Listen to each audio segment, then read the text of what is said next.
గురూజీ నల్గొండ జిల్లా నుంచి శారదా కాలర్ లైన్లో ఉన్నారు, వారితో మాట్లాడదాం. నమస్కారం అండి శారదా గారు. నమస్కారం అండి. నా పేరు శారద. ఎవరి గురించి తెలుసుకోవాలనుకుంటున్నారు? బాబు గురించి అండి. తప్పకుండా అండి. మీ అబ్బాయి పేరు, నక్షత్రం చెప్పండి. బాబు పేరు జై సంతోష్. పుట్టిన డేటు 15/9/2000 అండి. 15/9/2000 సంవత్సరం. 2000 సంవత్సరం. పుట్టిన సమయం సాయంత్రం 7:30కు. 7:30కు సాయంత్రం. రేవతి నక్షత్రం మొదటి పాదం. సరేనండి, మాట్లాడండి గురూజీతో. నమస్తే తల్లి. నమస్కారం గురువు గారు, మీ పాదానికి శతకోటి నమస్కారాలు.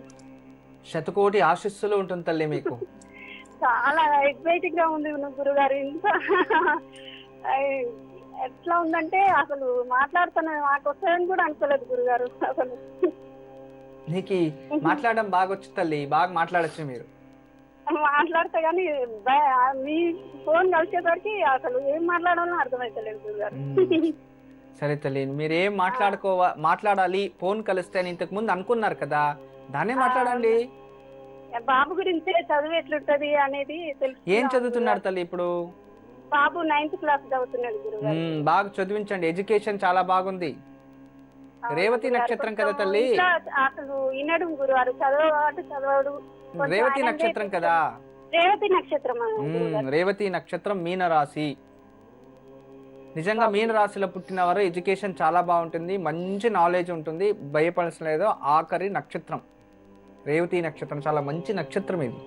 నిజంగా మీకు మంచి యోగాలు కూడా కలిసి వస్తాయి. రేవతి నక్షత్రం జన్మించిన చాలా మంచి బుద్ధివంతులు అవుతారు. కానీ మీరు చెప్తున్నట్టుగా అతను ఎడ్యుకేషన్లో వెనక్కి ఎలా వచ్చున్నారంటే, మనము ఇంట్లో ఉన్న సంస్కారం అబ్బాయికి అన్నీ ఇచ్చేస్తున్నారు, అందించేస్తున్నారు.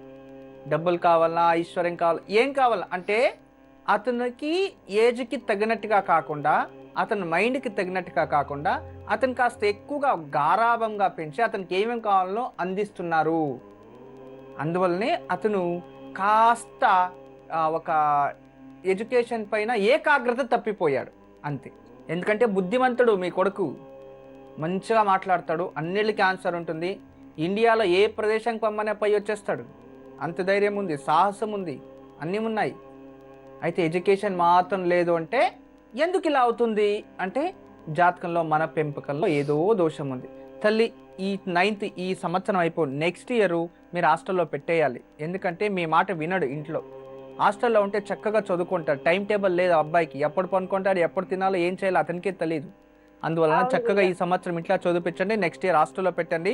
ప్రతి నెలలో సంకష్టర చతుర్థి రోజు